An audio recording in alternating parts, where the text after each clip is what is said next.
Hello everyone, today I'm going to be talking about a couple of EMG guns and just some things I really wish they changed about them, but I'd like to clear up two things. First is except for the last gun, I actually like all of these guns, and I actually really like EMG. This gun is actually made by EMG.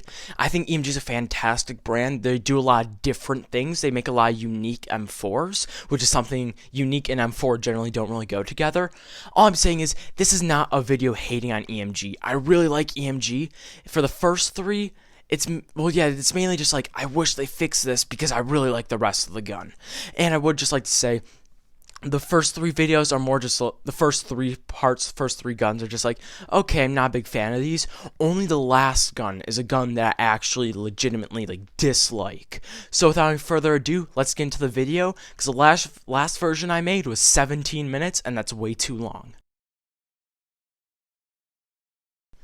So, and I'm sorry if you see my arm in the way. I've got a Chromebook up here that just has the guns. So the first two guns is the EMG Spikes Tactical M4 and the EMG CMMG MK47, and these are two very interesting guns. Spikes Tactical just looks cool, has a nice rail, and the MK47 uses AK mags, which is actually very interesting.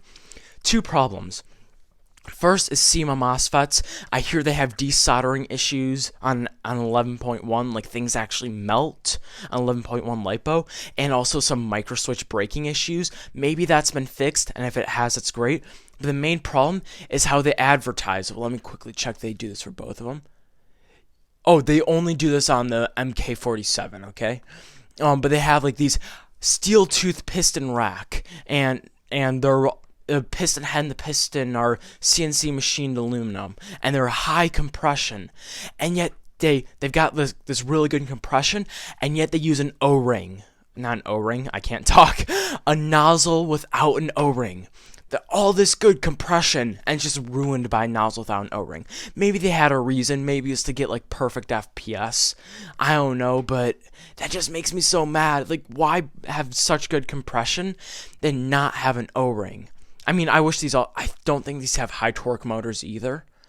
Let me quickly check, because that is a bit of a problem. If you're paying $350 for a gun, yeah, I don't think they have a high torque motor either, which is you kind of expect for $350. Just something that's a little better than stock. Standard motors aren't the greatest. They're not horrible, but you want a little extra. But yeah, I just don't understand. Like, make it $10 more expensive and just add a better nozzle. The next one is the EMG Strike Industries Competition AEG, and it has a Gate Aster, which is really nice. But I have some problems with this. First is that they don't have a 10-inch version. You got like 15-inch rail. They don't have a 10-inch rail. They've got like a 7-inch rail and like a 5-inch. I don't know the exact whatever, but for some reason they have 15 different versions, and they can't have a 10-inch rail, which is probably the best rail length on an M4. And again, this does not have an advanced motor. It just has a completely stock ferrite standard motor, which is kind of disappointing. Plus, aside from the Gate Aster, which is really cool, the internals are just kind of standard. I think it does have like some short-stroked teeth on the gears, which is nice, but the piston has a lot of plastic teeth. And one review said they had issues with the piston stripping. I mean, I wish they also had a quantum trigger if they're using Gate Aster. Personally, if you're getting a competition rifle, you're going to have to spend a lot of money. This rifle looks really cool, and the Gate Aster is really nice. Oh, and also apparently the hop-up has a lot of issues. So I don't understand why they couldn't have made this instead of $375, like $450. Add a good motor, the special Gate Aster quantum trigger, a steel tooth piston, a better hop-up, like a $20 Lonex metal hop-up, and like maybe a better bucking and maybe some better compression stuff, and just made it $450. Because if you're buying a competition rifle, you want it to be good. I feel like they just spent a lot of money on the Gate Aster and the Strike Industry stuff, which admittedly is really cool, that they had to kind of cut back and leave some stuff kind of standard, which you don't want just standard internals on a competition rifle. It's still really cool, but I don't know, I feel like they should have made it more expensive and just added better parts in it. But whatever, it's not the end of the world. Still a really cool looking rifle.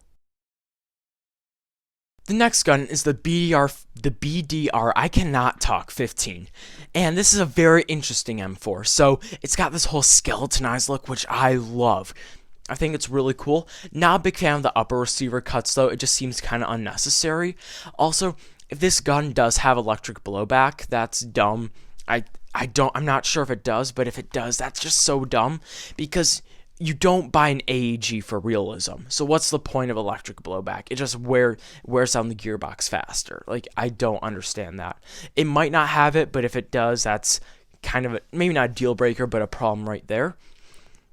Well, I would say Keymod's a problem, but they made M-Lock version, or maybe I believe they made M-Lock version of this. I could be wrong. If they didn't, Keymod is kind of annoying, but whatever. Trying to think, there was, oh yes, the motor. The motor's just a standard stock ferrite motor, and that's just, again, I just make the gun $20 more expensive and add a good motor. That's what, because a lot of people don't want to be messing around with their gun. I don't understand why more $300 plus guns aren't $20 more expensive and they just add a better motor. Again, like, it's not the end of the world, but I would really like a better than just standard motor. And also, apparently, sometimes these motors have problems. I could be wrong on that. But the main problem is the Silver Edge gearbox, Silver Edge gearbox. It's made by APS, which is known to be have not very good internals. APS is just kind of known for cheap internals and just low quality stuff. Like their externals are okay, but their internals are just apparently not really good. Everything I hear about APS is always bad. Although this specific gearbox, I haven't heard really much horrible things about it. Like, it's just okay, which I don't know. The main problem is it's so proprietary. It's just not worth it because the gearbox could break because it's made by APS. You know, even if it's really good, it's still proprietary. But just because, like, if you're going to have a gearbox that's proprietary, at least let it be a super good gearbox. Not this. It's not the end of the world. It's not horrible. But I just haven't heard a single good thing about it. The only good thing I've heard about it is, hey, it's actually okay. It's not as absolutely trash as the rest of APS's stuff. Of course, I'm exaggerating, but yeah, it's just not worth a gearbox that could be bad, and that's also proprietary. You know, maybe it's good, but still. And with those receiver cuts letting in dust, like, that's not going to help at all. But the main gun here, that EMG, I don't know what you were doing, is the Space Invader. The Novesk, I don't know how to pronounce that, but the Space Invader looks really cool. I'll give it that. The externals look top tier. But then we start having problems. So when you buy this gun, first, Silver Edge gearbox has all the problems of the BDR-15. Well, that I talked about. All the problems of the Silver Edge gearbox, just likely being pretty cheap and just not the highest quality, which is just not something that you want. It does have a micro switch though. Hopefully that lasts. Again, a standard ferrite motor, ferrite magnet motor, not neodymium. I don't know how to pronounce it. I'm talking too fast. But just not a good motor. Just a standard motor that could have problems, which, I don't know, makes me sad. Like, I just wish they had upgrade motors and stuff like this. So, not great motor, not great gearbox. The hop-up, though it is metal, which is a nice touch, I'll give that to EMG. It's proprietary, which is just annoying. This gun is very proprietary, which is not something you want to deal with. Upgrading it is probably not going to be super fun.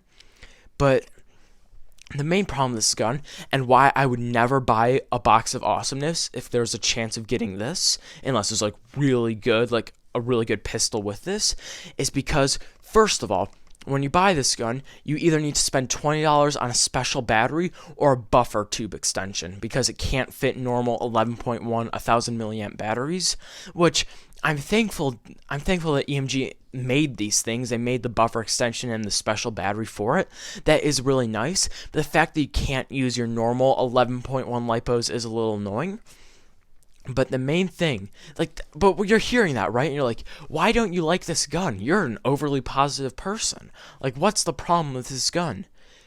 Yeah, because everything I've said is not good, There's nothing really that good about this gun except the externals, but it's not, everything I said isn't absolutely horrible. It's not like the Silver Edge gearbox is like a bomb and is going to explode. It's not that bad.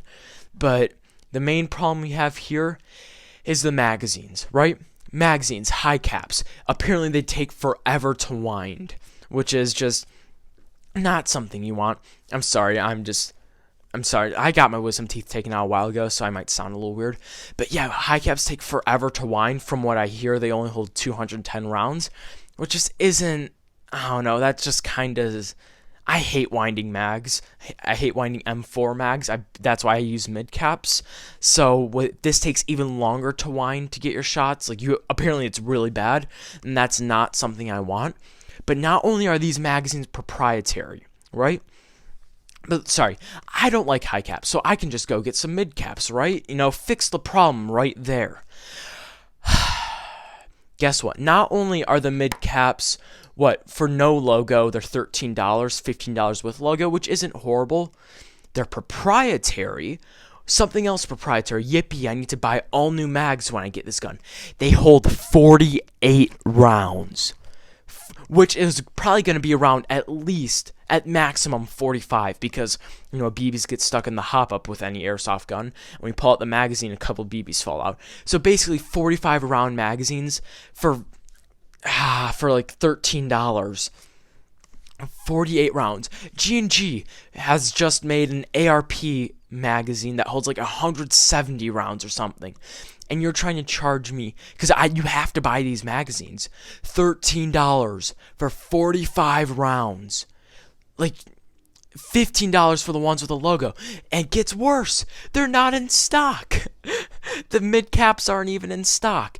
I don't want to spend my entire game winding the magazines, so I'm just going to suck it up and buy some mid caps. But with these mid caps, first, I can't even get them. Second, I'm going to have to buy a lot of them. I'm basically going to have to spend around $60 worth of mags just to have, 180 rounds? Because that's pretty much the minimum you want to have. At an indoor game, you can probably get away with like 120, I'll say. But since it's 45, 135 if you bought 3 of them, I think. I don't know, my math's a little shaky on that. But basically, yeah, $45 for 135 rounds. If this used an M4 mag, you could spend $35, get a 250 round magazine. It's just like, the gun's already not very good. I'm repeating myself because I'm angry, I'm ranting. But the gun's just not the greatest. Good externals, but aside from that, just not the greatest.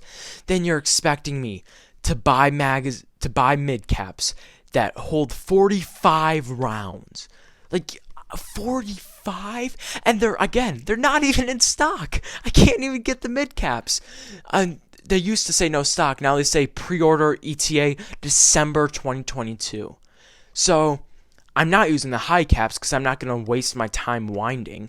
Like, if it's as bad as some people say, it's almost unusable. You have to wind so much. Maybe it isn't that bad, but I don't want to waste my game just winding the magazine, so I'm buying mid caps. Not only can I not buy them, but if I do buy them, I have to spend a bunch of money. I'm just going to have to reload a bunch, and it's just not worth it. I'm sorry. The guns are not the greatest, and the magazines are just horrible. Like, if they weren't proprietary, if they could use standard MP5 magazines, that would be better. But this is just, I could not recommend this gun. Like, it's just the magazines are so bad.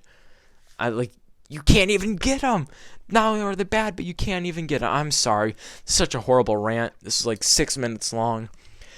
Okay, EMG, first 3 guns I like, could have done some things better, but again, I really like EMG. I think they make a lot of cool stuff. Last gun, Space Invader, that's just, I understand why they're in boxes of awesomeness so many times, and whenever they're in a box, I'm not going to buy them, because I'm like, you're not even saving money, because I'm going to have to spend, let's just say $15. I'm going to have to spend at least $60 on magazines, $20, that's $80 on top of $230. I'm basically spending $310 trying to get a deal in a box of awesomeness. That's usually $230. I don't know, I'm just going on an insane rant. That's the video. Thank you for watching. I hope you enjoyed. I just don't like the Space Invader. Honestly, maybe $100 I would buy it, but that's about 150 is about the max I would pay for that gun. I'm sorry, EMG, if you're watching this, but can you make a improved version of the Space Invader, please? Please, that would actually be kind of cool. That's the video. Thank you for watching. I hope you enjoyed it.